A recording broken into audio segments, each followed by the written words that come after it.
កងវិស្វកម្មសំណង់លេខ864នៃកងយុទ្ធពលខេមរភូមិន្ទមានចំនួន184នាក់ក្នុងនោះមានយោធនារីចំនួន28នាក់នឹងត្រូវផ្លាស់ប្ដូរវេននាពេលខាងមុខនេះទៅសាធារណរដ្ឋអាហ្វ្រិកកណ្ដាលបន្ទាប់ពីកងអនុស្នាធំកងរាជអាវុធហត្ថលេខ872ជាកងលើកទី13មានកម្លាំងចំនួន73នាក់និងកងកម្ទេចគ្រឿងផ្ទុះលេខ98ទី3មានចំនួន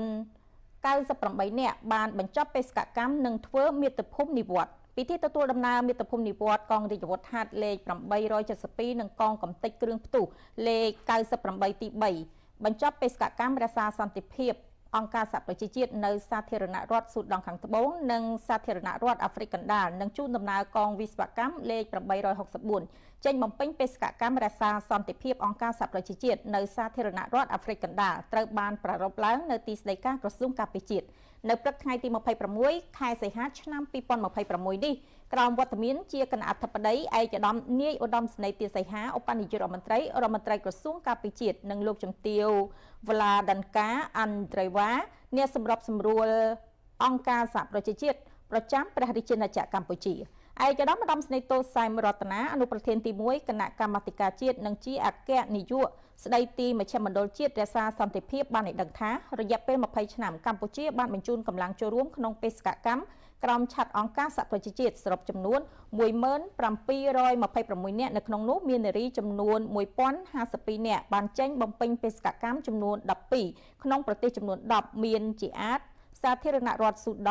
ង់ខាងត្បូងឆាតអាហ្វ្រិកកណ្ដាលលីបង់ម៉ាលីស៊ីរីសៃប្រុសយេម៉ែននិងសាធារណរដ្ឋប្រជាធិបតេយ្យកុងហ្គោលើជំនាញបោះសម្អាតមីនវិស្វកម្មពហុជំនាញអាវុធហត្ថមន្ទីរពេទ្យកម្រិត2វិស្វកម្មប្រលានយន្តហោះកំទេចគ្រាប់បន្តផ្ទុះនាយទាហានសេនាធិការនិងសង្កេតការយោធាបច្ចុប្បន្នកម្លាំងមានចំនួន473នាក់នៅក្នុងនោះនារីមានចំនួន83នាក់កំពុងបំពេញបេសកកម្មនៅប្រទេសចំនួន4រួមមានស៊ូដង់ខាងត្បូងលីបង់អាហ្វ្រិកកណ្ដាលនិងសាធារណរដ្ឋប្រជាធិបតេយ្យកុងហ្គោលោកជំទាវវ្លាដាន់កាអាន់ដ្រេវ៉ា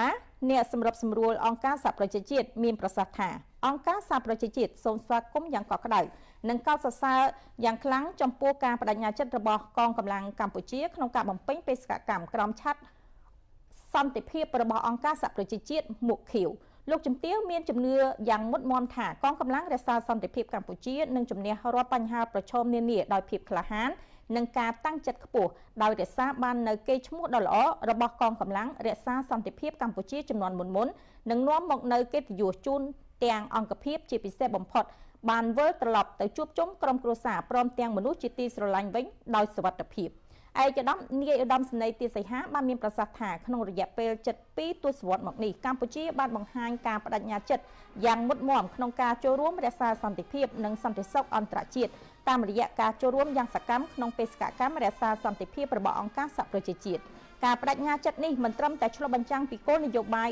ការបរទេសរបស់កម្ពុជាប៉ុណ្ណោះទេប៉ុន្តែថែមទាំងការបង្ហាញពីបទពិសោធន៍ប្រវត្តិសាស្ត្ររបស់ជាតិយើងដែលបានឆ្លងកាត់សង្គ្រាមអស្ថិរភាពនិងការកសាងសន្តិភាពឡើងវិញកម្ពុជាធ្លាប់ជាប្រទេសទទួលកងកម្លាំងរក្សាសន្តិភាពប្រែក្លាយជាប្រទេសបញ្ជូនកងកម្លាំងចូលរួមបេសកកម្មរក្សាសន្តិភាពនិងដើម្បីរក្សាស្ថិរភាពនៃអង្គការសហប្រជាជាតិក្នុងបណ្ដាប្រទេសមួយចំនួននៅលើសកលលោកក្នុងន័យនេះកម្ពុជាយល់ច្បាស់ពីតម្លៃនៃសន្តិភាពហើយមានឆន្ទៈក្នុងការចែករំលែកនៅបទពិសោធន៍របស់ខ្លួនដើម្បីរួមចំណែកជាមួយនឹងបណ្ដាប្រទេសបរិច្ចាគកងកម្លាំងក្នុងបុព្វហេតុសន្តិភាពនិងការអភិវឌ្ឍប្រកបដោយចីរភាពជាមួយគ្នានេះឯកឧត្តមនាយឧត្តមសេនីយ៍សូមកោតសរសើរនិងវាតម្លៃខ្ពស់ចំពោះនាយទាហានរងនិងពលទាហាននៃកងរាជអាវុធហត្ថលេខ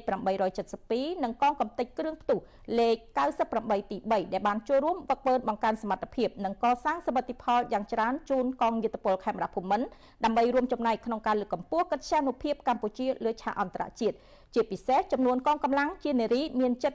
20% ការនេះបានបង្ហាញថាការចូលរួមរបស់ស្ត្រីក្នុងយុគសម័យ Digital ពិតជាមានសារៈសំខាន់ណាស់ដើម្បីរួមចំណែកថែរក្សាសន្តិភាពនិងឆ្ពោះទៅសម្រេចចក្ខុវិស័យតាមការបដិញ្ញាចិត្តរបស់រាជរដ្ឋាភិបាល